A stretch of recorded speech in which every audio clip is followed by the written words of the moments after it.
hey everyone. So, I wasn't really sure what to do with this stuff because, in a lot of ways, there wasn't really like a good full video to do on this. So, I wanted to cover a couple things that have been on my mind recently. And I wanted to share them with you and just kind of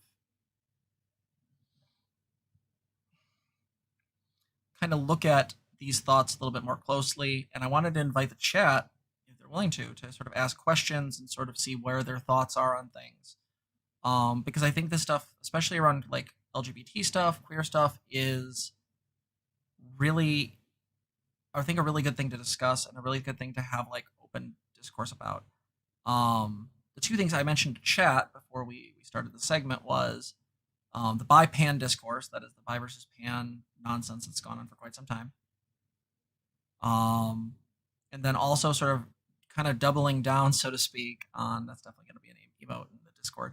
Um, discussing the notion of why I assert what I do as far as trans people and why I think non-binary people are trans. And I can even go into a little bit of history to sort of show that. So,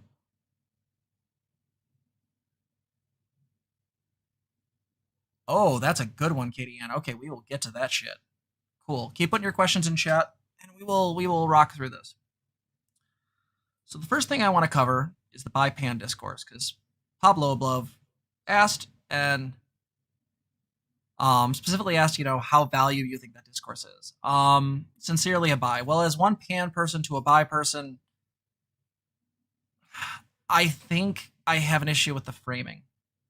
So what I say here in the stream are my views. You don't have to take these on. I am not necessarily saying that this is backed by research, though some of these thoughts about bi and pan stuff do seem to be backed by some discussion. I haven't gotten that research doc together yet, so I'm not going to assert that there's evidence for it wholly yet, but I'm just giving you my thoughts. So the reason why I don't like the bi-pan discourse is because often it feels like it's framed incorrectly. Namely that it's often framed based on sort of misunderstandings of historical truths. So the first one being is that if you read the actual bi manifesto, as it's been read to me by Luxander, and I've read the text copy, the reality is that bi in this context as a prefix means more than one. It is not referring to two, it is referring to more than one, which means bi people should be able to have a relationship with anyone who is male, female, trans, non-binary, whatever.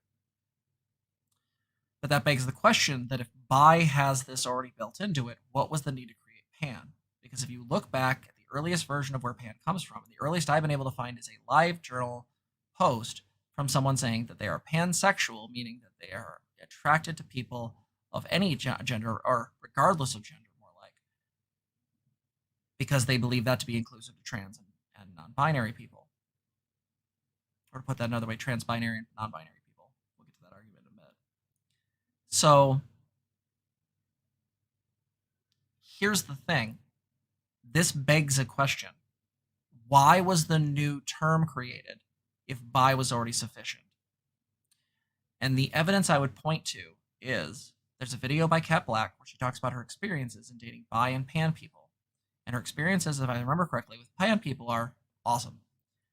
But with bi people, it actually broke down into gender differences. That is, whenever she was intimate with somebody who was a bisexual woman, no harm, no foul, they treated her as a woman.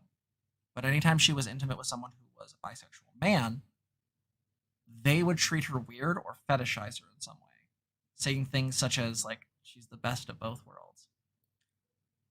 The reason why I think I point to that video is that I think my problem is that the term pan seems to have been created to cover what appears to be not a philosophical difference, but what appears to be some behavioral differences. The problem is I don't see that discourse being super valuable because often it's framed on, are either of these valid, are they not valid, and often it leads to a lot of bi and panphobia, which isn't great. My argument is both are valid because they're pointing at two separate, discrete realities. All right? So again, these are my views. This is what I've observed in clients. This is the consensus I've come to. The difference between bi and pan is very subtle.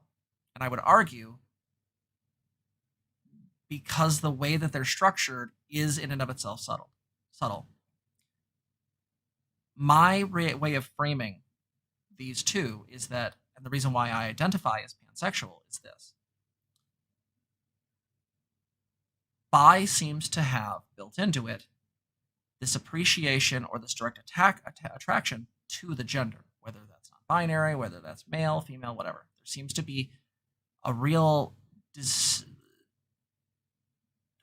not just attraction to the gender, but also the things connected to that, their parts, right? I know bi people who are very focused on parts. So there's a very much physical attractiveness to attraction built into the system. Pan, on the other hand, absolutely can also be physically attracted to that. However, for them, it seems more like gender is sort of irrelevant. In some ways, I would almost sort of like falsely compare it to the idea of demi, where the emotional content is more important than the physical. And this seems to be true with a lot of pan people. It's that they can love and be attracted to and connect with people, but the gender is sort of secondary. They don't really give a fuck about your gender. They just really focus on individuals. And that really meets the experience of a lot of pan people I've talked to. I think there's room in the LGBT for this, because I think we are talking about two discrete things. Now, how discrete are they and how separate are they? I don't really know, but that's the definition I've come to. Bi seems to appreciate physicality of biological, what we call biological sex, and gender, and there seems to be differences depending on the bi population or those people of whether or not they include certain other types of individuals. Even in the bi community, there still seems to be something of a discussion around this, and clearly the experience of trans people who have dealt with bi people also needs to be taken into consideration. That is not to say that bi, as far as it's philosophically constructed, is not inclusive. It absolutely is. That's not up for debate. I think the discourse on that is stupid. The Bi Manifesto is really fucking clear. But I think Pan is pointing at something differently.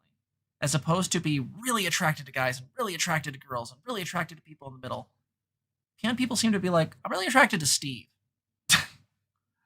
Right? I'm really attracted to Zena. I'm really attracted to whomever. Because it seems like what they're kind of pointing at is this sort of like, the attraction goes beyond just the physicality. The physicality is almost secondary. Now, again, these are just my views of how I express these things. I could be wrong. But I wanted to talk about that because I feel like whenever these things come up and rear their ugly head again, it gets complicated because my tendency is this, and you've seen this in other videos. My tendency is to assume that everybody coming to the table is good faith until proven otherwise.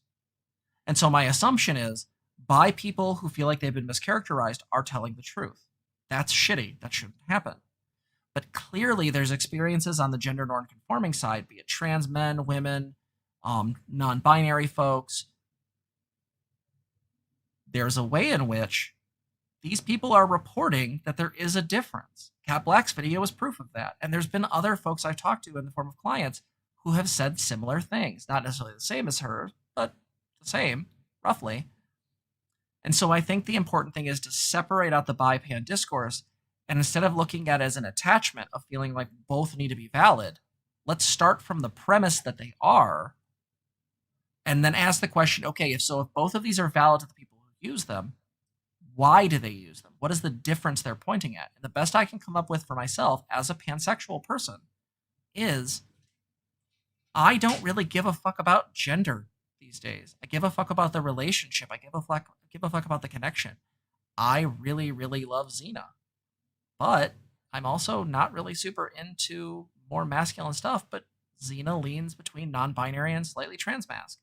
So the part for me is I'm kind of looking at the gender as just irrelevant. It's really just I love Zena. I'm attracted to Zena.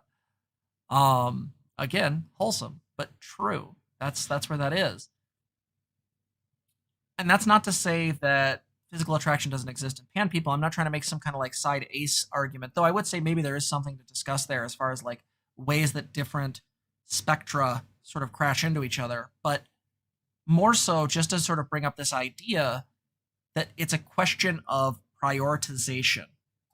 That is, perhaps bi people, just based on the way they're constructed, tend to more favor physical attraction, while pan people tend to favor more emotional attraction and connection. That's not saying that bi people don't care about emotional attraction or that pan people don't care about physical attraction, but there's a difference in their priority scales. Does that make sense to chat? Pablo, does that make sense? Am I making sense to you?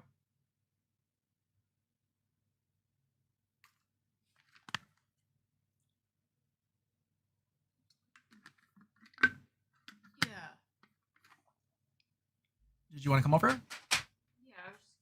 All right, remember you need to speak for really loud. I'll do my best. Another way to look at this is that, to some degree, I think what we're also pointing at is how attraction forms and how that comes up for an individual. And I think that is playing into this a lot. If we talk about demi or ace stuff, this question about how attraction comes up for somebody is really present there. That's all I had. Yeah, fair enough. Cool. Yeah. All right. So that's the bi-pan stuff. Pablo, I haven't seen you post yet, but I will say if you're still here and you still have more questions about that, please hit me the fuck up. Or you can send it in a donation. I can check it out next stream. Next thing. So Katie Ann asked, I am not sure what the consensus is about polyamory, specifically whether it is an immutable trait of an individual like orientation or if polyamory is a choice. What are my thoughts? So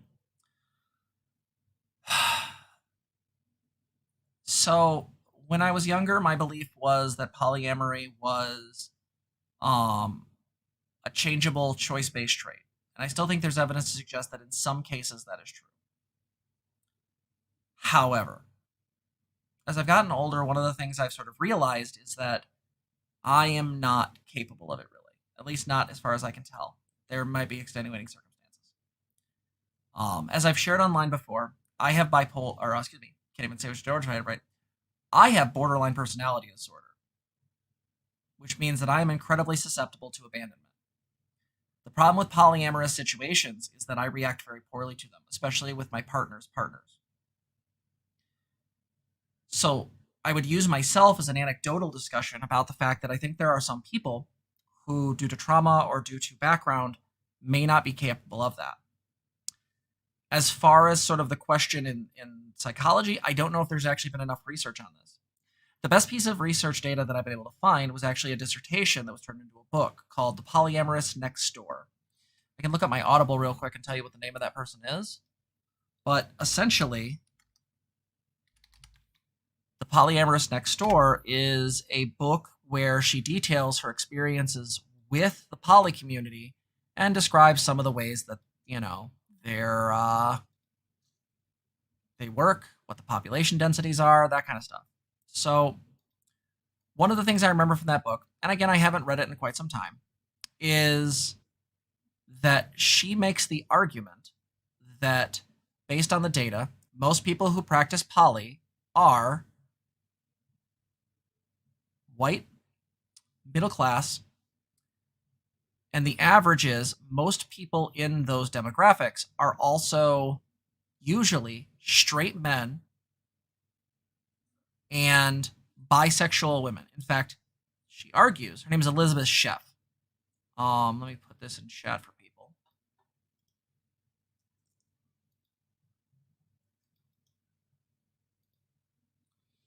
There's that.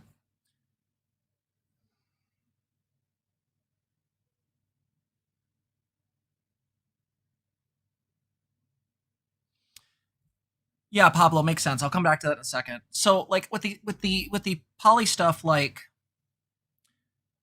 I don't know. So here's the thing. I am not a big fan of zealots.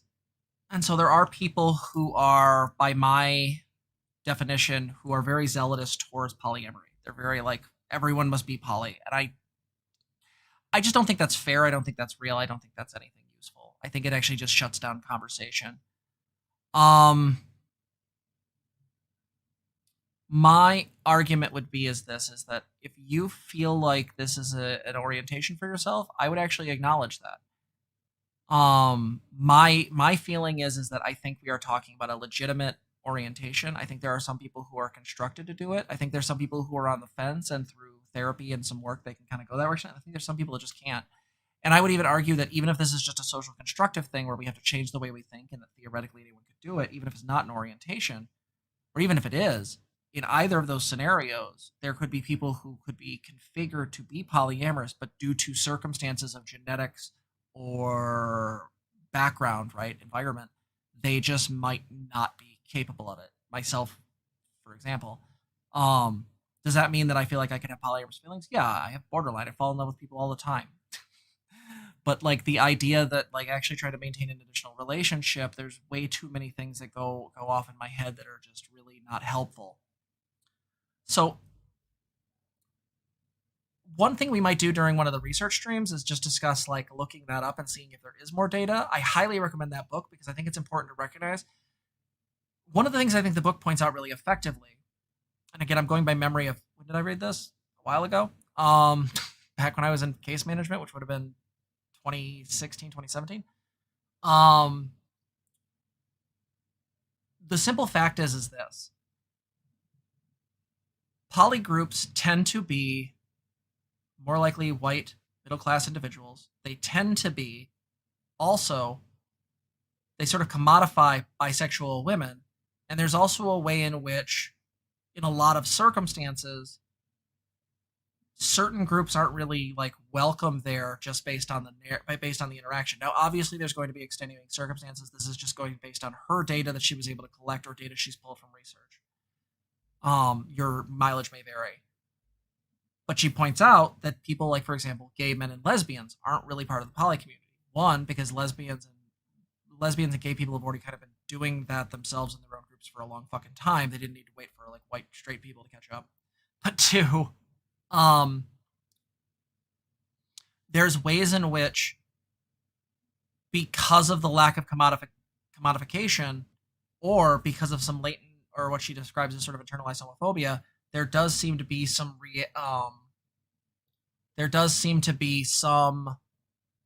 resistance to people in the situation like that. And I've seen this actually at like munches or other get-togethers where bi men are not necessarily treated necessarily as well or treated as engaging as, say, bisexual women. I think there's a thing there, and I don't know how much of a thing there, and the data may have changed between when I read this book versus when between now. But take that up with Dr. Elizabeth Sheff. I'm just going over what her research shows.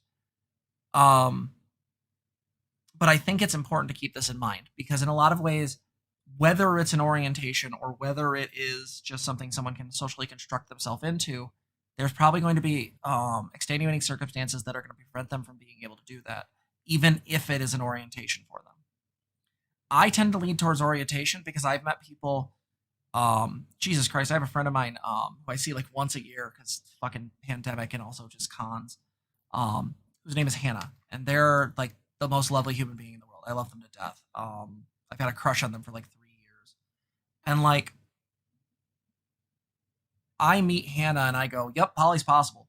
There are people that are built for that shit. My ex, one of my exes, Sophia, built for that shit. We had a great relationship. Might have considered getting married, but because I wasn't confirmed for it, she had to bounce out. Sucked at the time a lot, but you know what? Happens. Katie Ann said, anecdotally, I would say that the polyam people I've met were hetero-flexible or bi-pan, but that would be a very low amount of data. Yeah, I just think that the problem is that there's a number of factors that go into this. The census doesn't really take into consideration multiple partner relationships. The system is gauged against multiple partner relationships, so there's incentive to not actually report certain things. There's ways in which, like, again, latent forms of homophobia could be a thing in certain groups, and that might be throwing off the average. It also might be that queer groups are doing something similar to this, but aren't using the term polyamorous, so there could be a terminological issue. Right? But yeah, even with the bi-pan discourse, that would make perfect sense. Is that if there are groups of people that are bi-pan, that might break up those tendencies. I think the thing that's really interesting to look at is noticing the people that can do it. I think there's an interesting thing in the white middle class aspect because what that suggests to me is that if you have a certain amount of like resources, something like this is possible to experiment with. That's a thing. I think that's a thing to discuss, because to me that would mean that class and race might actually be factors that prevent people from being able to be in the relationships they want. That's fucked.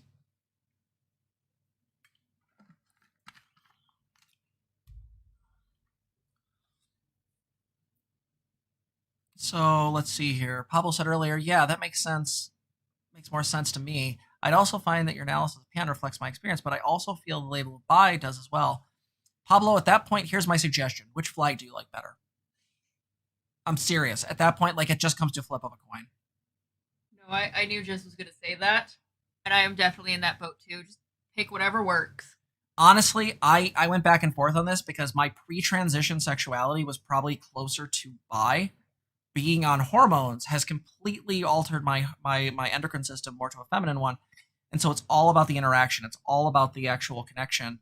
And so now I am down for the pan flag. The pan flag is gorgeous. It has better colors in my view. That is not to shit on bisexual people. That is just to say that better reflects my experience now, and I like the flag better. Fight me. I still like the flag too. I like the pan colors. They're really, really fun. You could always get nail polish. I can always find yarn to make stuff with them. I mean, I can find the bi colors too. This is not. We are not. I want to be really clear. We're not shitting on bi people. No. I'm just saying, like, at that point, if you're feeling both experiences resonate with you, in the classic indecisive bi fashion, both flags are great.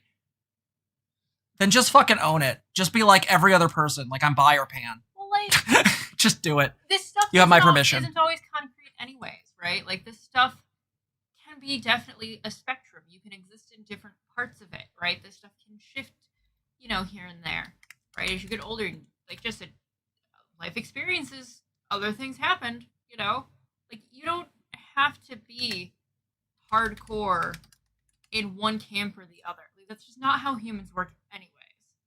So, yeah. Yeah, so... Oh, I spelled that wrong. Helps if I actually spell words right. My thing with colors, by the way, is just I craft a lot, and certain flags are easier to get colors for than others. That's all. I make a lot of things for people. So. Yeah, I ID'd as pan years ago, but I went back to IDing as bi because I think I prefer femme over masc in general, and I consider pan to have little preference for gender expression. So the way I actually handle that myself, Katie, is this. I actually describe myself to people as sapphic pansexual, and the reason for that is this. I can hypothetically think of fucking a guy. Like, there's a way that kind of makes sense to me. If anyone's seen Black Panther and saw Michael B. Jordan at the beginning in those cute glasses with his hair up, I can see how that would work. I'm down. Here's the thing. Once it gets to the actual past the initial attraction stage, I don't know what to do with that, because I have very real history of abuse in my family, which has made interacting with men very complicated, including my own aborted masculinity. But basically what that comes down to is that, like, well, in a white room scenario, I could theoretically be just pan or bi. I don't think that reflects what my experiences have created. And so as such, I describe myself as sapphic pan, because as long as there's basically some level of girl in there, or, and this is what I've been thinking about more so, is really just not cis dude in there, I can make an argument, but I don't know. I've always been with women. So women or non-binary people, to be clear. So usually AFAB and NB people. So I want to be clear. That's where my bias lies. So I tend to use that term, sapphic, pansexual. I like that term. I think it's cute. I like it. It's good. And the sapphic flag is fucking great. The last thing I want to cover in this, or at least one thing before, unless anyone says anything else, is this. This is important to me.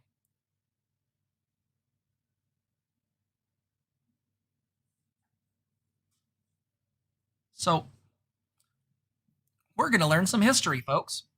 So this is the thing. If you go back to the video where I describe my views on transgender, and specifically non-binary transgender people, there was a girl in the comments that was arguing with me a lot. And that's cool. She's allowed to have her views on this. Don't harass her.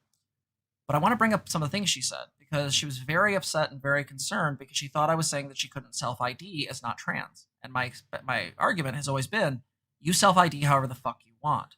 However, if the definition this channel is using for transgender currently is that it is anybody who is experiencing gender dissonance, that is, they are not resonant with their assigned gender at birth, then that would fall under both people who are binary and non-binary. They're both transgender. And I think that's the way the academic and the medical side of this is going. I think this is important too, as I said, from a political perspective, because by not keeping a unification, it opens the possibility of political splitting. That is, cutting non-binary people out of laws, using non-binary people as a scapegoat to go against trans experiences, all sorts of crazy shit. And you can't tell me this hasn't happened, because it has. People like Blair White, Calvin Gara are literally the examples of what happens with how non-binary people or gender non-conforming people are treated as outside. So I wanted to talk about something really important because I think this is a really useful thing to recognize. So right here we have the history on the trans flag. So I'll try to zoom in enough for y'all to see this, but let's talk about this. So the most prominent transgender flag design is the transgender pride flag, used as a symbol for transgender pride and diversity and trans rights. The trans pride flag was created by an American trans woman named Monica Helms in 1999 and was first shown at the Pride Parade in Phoenix, Arizona in 2000. The flag's design represents the transgender community and consists of 5 horizontal stripes, 2 light blue, 2 pink, and 1 white one in the center. Helms describes the meaning of the transgender flag as follows. The stripes at the top and the bottom are light blue, the traditional color for baby boys. The stripes next to them are pink, the traditional color for baby girls. The stripe in the middle is white for those of us who are transitioning or consider themselves having a neutral or undefined gender. So the actual trans flag we use already has into its consideration non-binary people. Sure, it's using older terminology, but this is non-binary people. I'm sorry. I'm not backing down on this argument. I'm just not. The fact of the matter is that this is actually what I think is the truth, and I think it's useful for us to be a unified force. I am highly skeptical of anyone that thinks otherwise, simply for the fact that usually the 2 groups that do this are specific non-binary people who are upset because they think I'm saying they can't personally identify one way. If you don't want to add trans to your list of identities, don't. But as a group, you're trans. You can be a group identity in regards of laws and wanting rights and solidarity and not necessarily hold that. Additionally, right? And additionally, this idea that they're somehow separate doesn't even make sense historically. This flag was made in 99 and fucking shown at 2000. Guys, I was like 19 then. Like, I really need people to understand this. This is the truth, that non-binary people are already accounted for in this flag. And that's not to say that there shouldn't be a non-binary flag. There absolutely should. Non-binary people should have their own spaces if they want them. Absolutely. This is not to say to sort of to do some kind of weird envy erasure shit. I'm non-binary. I identify as a non-binary trans woman. I use she, her, fae, fair pronouns. Fuck off. Like, this is not a thing. But I cannot be okay with the idea of separation, because if the laws change so that someone like me has protections and that doesn't happen to my partner, we have a problem. If that doesn't happen with my kid, who's also non-binary, we have a problem. Pablo said, I'd just like to add an anecdote to collaborate the political strategy of dividing non-binary and binary people. I used to be a big fan of Blair White, and because of her rhetoric, I only came out recently. Fucking true. I've said before on stream that one of the reasons it took me so long to come out was because in the 90s, women were painted as monsters. If I had had better representation back then, I probably would have transitioned well in my teens. In the same way, I actually think people like Blair White and Calvin Gara have done demonstrable harm on people. Full stop. Demonstrable harm. And the reason I say that is that we know Calvin Gara's followers have gone after non-binary people. Say what you want about Brendan Beckwith's recent sort of posts, especially with the Lindsay Ellis thing. They're not great, but they never deserved that, ever. Full stop. We know Calvin's done harm that way. And on top of that, we know Blair White has actually aimed her community or aimed people at various trans women that don't meet her standard of what a trans girl should be. That's fucked up. So if you're somebody who's newly coming out and you haven't really transitioned a whole lot and you're a trans woman, Blair White is not an ally of yours, because if you don't look pretty and pink like she does, that's a problem. If you're not always using girl voice and always behaving like this, then it would absolutely... No, fuck that. That's why we have the white in there, for transitioning people, whether that's social transitioning, like many non-binary people do, or medical transitioning, which is something either non-binary or binary trans people do. I don't fucking understand. Ugh, yeah, I came out as non-binary at 26. It took me along because I was 20. I was transmed and didn't want to be a trender because I knew I didn't have dysphoria, even though I didn't feel female. Okay, I am really sorry that happened to you. Holy shit. Okay, so at the end of the day, I'm kind of a transhumanist, I'll be honest. And my thing is this. I think we should just be able to do whatever the fuck we want with our bodies. I feel like we should be able to have it in whatever gender we want. I do not think there should be restrictions. The reason why I come down so hard on this binary, non-binary argument is because I want solidarity. There's two people in chat right now that are arguing the fact that they took so long to come out because people did demonstrable harm to them because of the rhetoric they used. The idea that every single NB is coming out as a transgender, if I could bury that word, I would. Because it's so useless to discourse. It's so useless to actually describing the experience of gender. And I'll be honest, I have my own biases. When people talk about things like vapor gender or xenogenders, first and foremost, I'm going to be respectful of those people because I want to respect their identities. That's what they're choosing to be, or that's how they experience themselves, or whatever language you want to use. But I'm going to work with them. But I have my own biases. Sometimes that stuff kind of strikes me weird. But I also use fair pronouns. I couldn't figure out what one part of me was like, so I just tried to use something in mythology that made sense. The people that know and love me go, yeah, that makes sense. And this is the problem. I think people should be open to be however they want to be perceived. They should be open to however they want to identify. Done. Full stop. That's how it should be.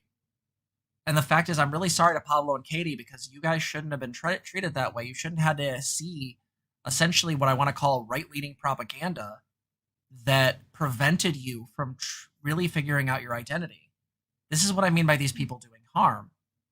Did you have something you want to add? Yeah, just this idea of trender doesn't even make sense anyways. Part of the issue is that we don't get exposed to all of the ideas. Sometimes gender is just this weird ambiguous thing in the back of our minds and there's no language for it. And so the way that we get language, the way that we get that understanding is by reaching out and start hearing from other people. I didn't know what non-binary was until somebody heard me describing what the fuck was going on.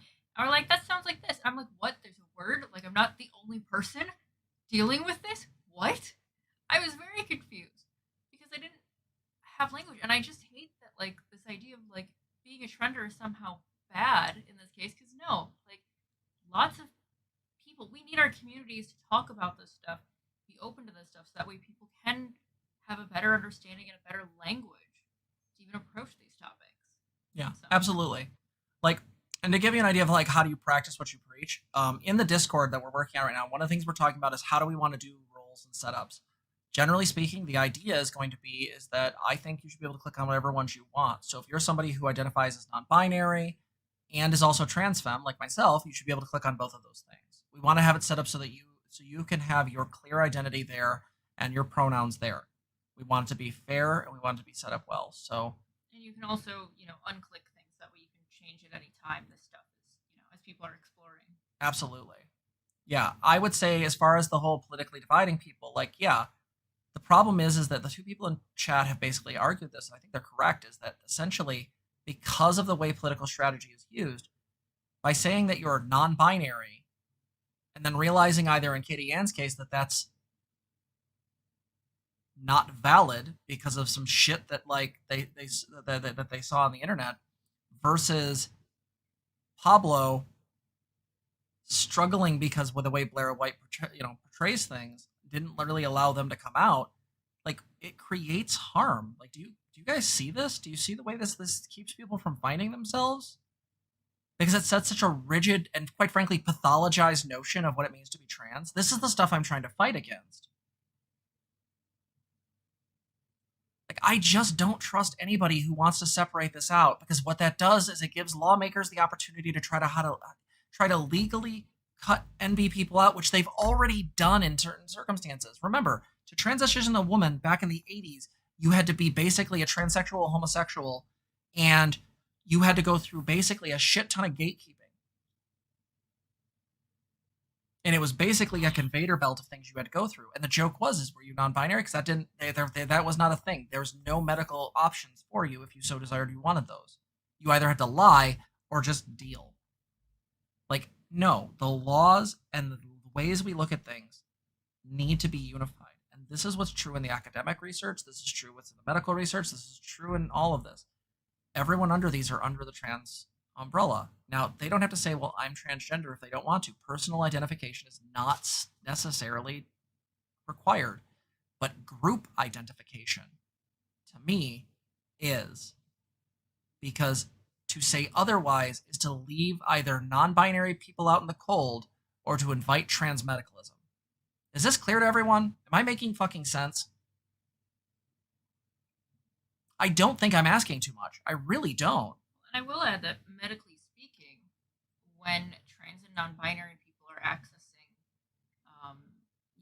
hormones or other medical ways of transitioning, or even just medical care in general, right? We are accessing and using the same standards, the same data, right? The same approach to this is that you do as much as is right for the individual.